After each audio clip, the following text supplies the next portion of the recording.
Hello friends, आज के इस नए वीडियो में स्वागत है आप सभी लोगों का। दोस्तों, आज के इस वीडियो में हम डिस्कस करने वाले हैं कि टोक्यो ओलंपिक्स में भारत का परफॉर्मेंस कैसा रहा, बिगेस्ट टेकअवेज क्या रहे और वो कौन से बड़े नाम थे, बड़े प्लेयर्स थे जिन्होंने मिस कर दिया मेडल जीतने से। दोस्तों, इस गेम का जो आयोजन है वो टोक्यो शहर जापान में किया गया था।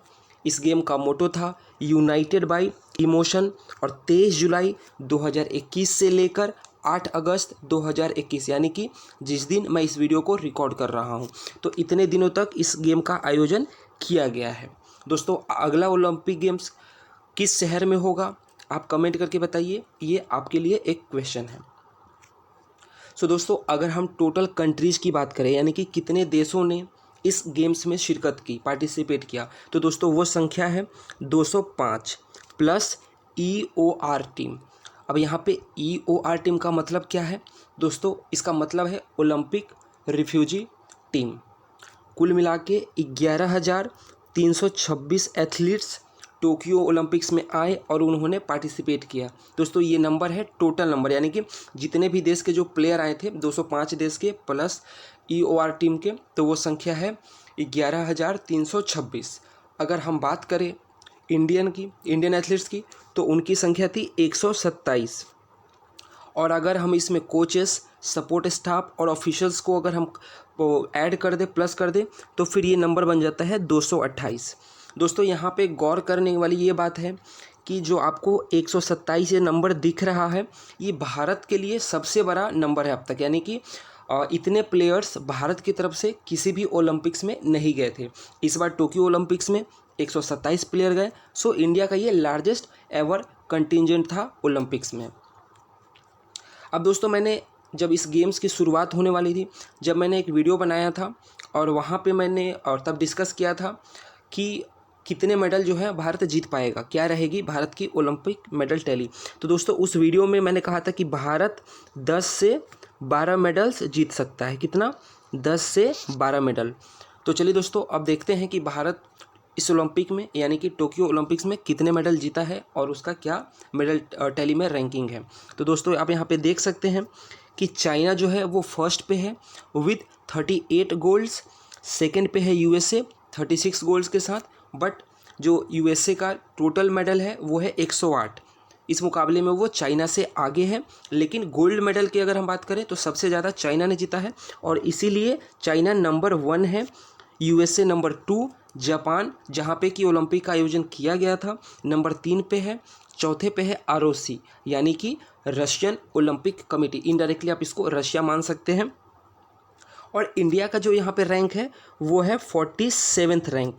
और इंडिया ने जो टोटल मेडल्स जीते हैं वो है 7, 1 गोल्ड, 2 सिल्वर, 4 ब्रॉन्ज। सो दोस्तों, मैंने अपने उस वीडियो में कहा था पिछले वीडियो में कि 10 से 12 मेडल इंडिया जीतेगा। सो यहाँ पर इंडिया ने 7 मेडल्स जीते हैं। तो आगे के स्लाइड में मैं आपको बताऊँगा कि मतलब इंडिया जो मेरा अनुमान था उससे 2-3 कम कैसे रह गया है, वो आगे के स्लाइड में हम इसको जानेंगे।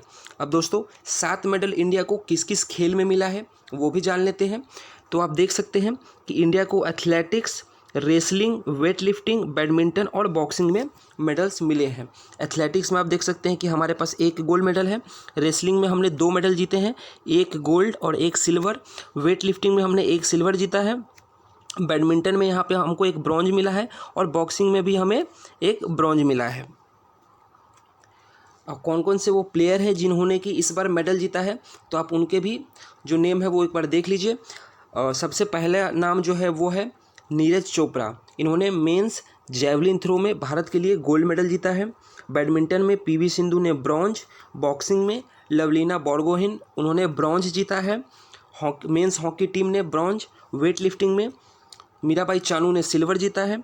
रेसलिंग में हमको 2 मेडल मिला है, 1 सिल्वर और 1 ब्रॉन्ज। सिल्वर रवि कुमार दहिया के हाथों में गया है और बजरंग पुनिया ने यहाँ पे ब्रॉन्ज जीता है। तो ये जो वो 7 प्लेयर्स थे जो भारत की तरफ से जिन्होंने मेडल जीता है, उनके ये नेम थे। अब दोस्तों, बिगेस्ट टेकअवेज क्या रहा है ना, जो सेंटर ऑफ अट्रैक्शन आप कह सकते हैं या अपने लैंग्वेज में आप इसको जो भी कहिए, बट बिगेस्ट टेकअवे क्या रहा इंडिया के लिए, चलिए अब एक एक करके वो जानते हैं। सो फ्रेंड्स, लास्ट दिन नीरज चोपड़ा ने भारत को एक गोल्ड मेडल दिलाया और उनके इस गोल्ड मेडल से ये बात पक्का हो गया कि इस बात भारत जो है वो रिकॉर्ड मेडल हॉल के साथ वापस आएगा। यानी कि जो भारत ने 7 मेडल जीते हैं वो भारत के लिए किसी भी ओलंपिक्स में टोटल मेडल्स टैली में सबसे ज़्यादा है। इससे पहले लंदन ओलंपिक्स जो कि 2012 में हुआ था, वहाँ पे भारत ने 6 मेडल्स जीते थे। सो इस बार 7 मेडल्स हैं। सो इंडिया के लिए ये रिकॉर्ड मेडल हॉल है, यानी कि सबसे ज़्यादा मेडल्स किसी एक ओलंपिक्स में। नेक्स्ट है इंडियन मेंस हॉकी टीम, जिन्होंने जर्मनी को 5-4 से हराया ब्रॉन्ज मेडल मैच में।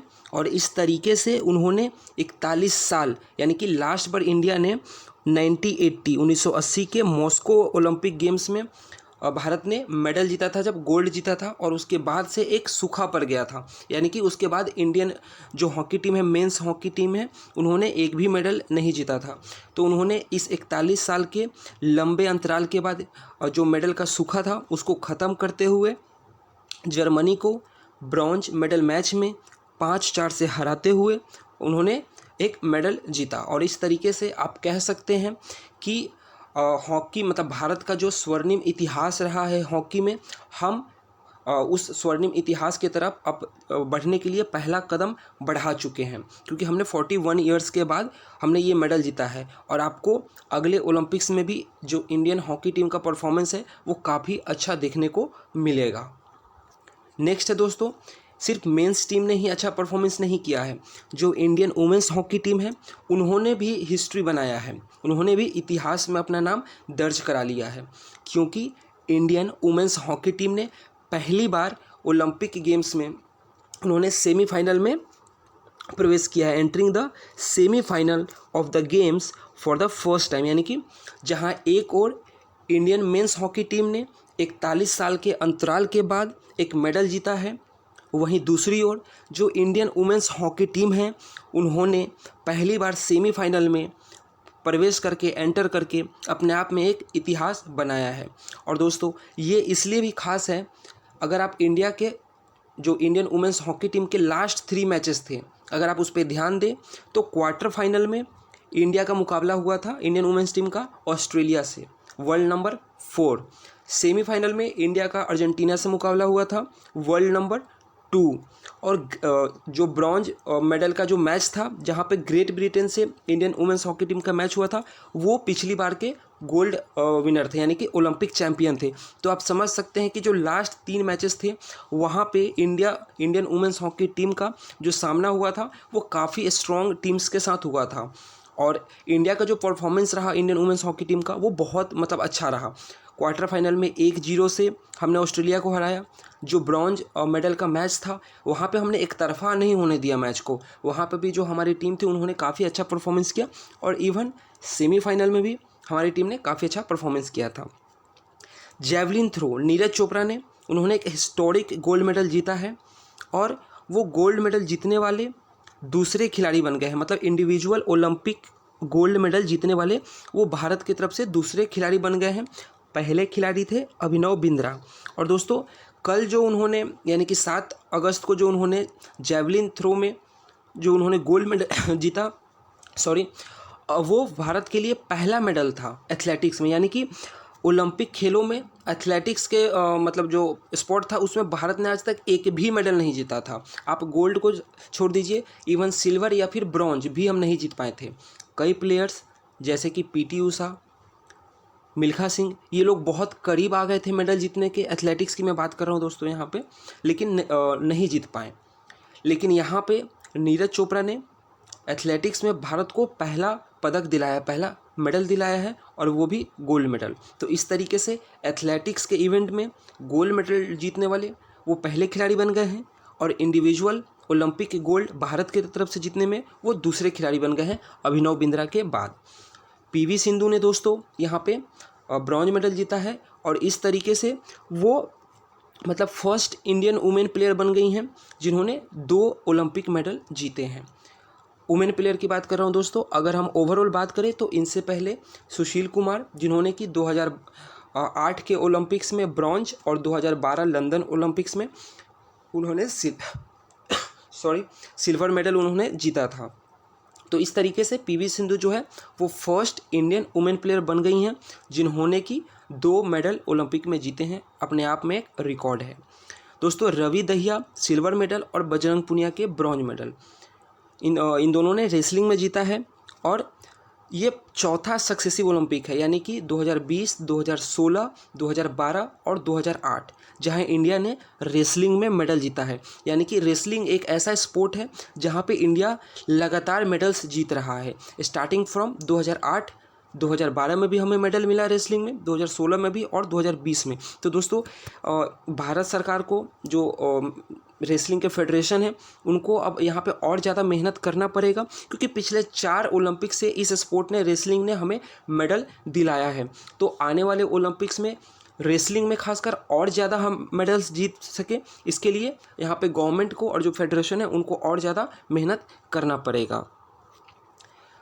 और दोस्तों ये मतलब पिछले 3 ओलंपिक से 3 सक्सेसिव ओलंपिक्स 2012, 16, 2020 दोस्तों यहाँ पे इंडियन वुमेन प्लेयर्स जो हैं उन्होंने भारत के लिए मेडल जीता है और ये बहुत एक मतलब गुड साइन आप कह सकते हैं, अच्छा साइन कह सकते हैं आप स्पोर्ट्स के लिए, इंडियन स्पोर्ट्स के लिए। इस बार पीवी सिंधु, मीराबाई चानू हो या पिछली बार भी पीवी सिंधु ने, साक्षी मलिक ने, और 2012 की अगर हम बात करें तो वहाँ पे साइना नेहवाल ने भारत के लिए मेडल जीता था। तो दोस्तों पिछले 3 ओलंपिक से लगातार जो वुमेन्स प्लेयर हैं वो मेडल्स ला रहे हैं भारत के लिए और ये एक बहुत अच्छा संकेत है भारतीय खेल के लिए, इंडियन स्पोर्ट्स के लिए। और इनके मेडल से उन सभी लड़कियों को जो कि खेल में अपना कैरियर बनाना चाहती हैं, जो देश का नाम रोशन करना चाहती हैं, जो किसी भी वजह से ऊपर लेवल तक नहीं आ पाती, उन सब के लिए एक इंस्पिरेशन होगा कि हाँ अगर साइना नेहवाल मेडल जीत सकती हैं, पीवी सिंधु मेडल जीत सकती हैं तो मैं भी जीत सकती हूँ। तो उन लोगों के लिए काफ़ी मतलब एक बहुत बड़ा ये इंस्पिरेशन होगा और ओवरऑल इंडियन स्पोर्ट्स के लिए काफ़ी अच्छा संकेत है। दोस्तों भवानी देवी बेशक ये मेडल्स नहीं ला पाई, लेकिन ये फर्स्ट इंडियन फेंसर बन गई हैं जिन्होंने ओलंपिक के लिए क्वालिफाई किया है। यहाँ पे फेंसर का मतलब आप आसान भाषा में समझ सकते हैं तलवारबाजी। तो इंडिया के तरफ से पहले कोई एथलीट्स हुआ है जो कि इसमें क्वालिफाई किया है ओलंपिक्स में। So Bhavani Devi became the first Indian fencer to qualify for the Olympics. अब दोस्तों वीडियो के लास्ट में हम जानेंगे कि वो कौन से बड़े नाम थे, बड़े प्लेयर्स थे जिनसे कि भारत को उम्मीद थी कि वो मेडल्स जीतेंगे। उन्होंने अच्छा परफॉर्मेंस किया, इसमें कोई शक नहीं है, लेकिन उनका जो परफॉर्मेंस था, प्रदर्शन था, वो इतना बेहतरीन नहीं हो पाया जो उनको मेडल्स दिला सके। तो यहाँ पे दीपिका कुमारी आर्चरी में ये मेडल्स नहीं जीत पाई, क्वार्टर फाइनल तक जरूर पहुँची। बॉक्सिंग में मैरी कॉम, अमित फंगल और विकास कृष्णन, इनसे भी उम्मीदें थी लेकिन ये भी मेडल्स नहीं जीत पाए। शूटिंग में दोस्तों मनु भाकर और सौरभ चौधरी से काफ़ी ज़्यादा उम्मीद थी कि ये मेडल्स जीतेंगे, लेकिन फाइनल तक ये लोग पहुँचे। इनका भी परफॉर्मेंस अच्छा रहा, क्वालिफाइंग में इन्होंने अच्छा परफॉर्मेंस दिया, but at the and final में इनका परफॉर्मेंस उतना बेहतरीन नहीं हो पाया कि इनको पोडियम फिनिश करा सके।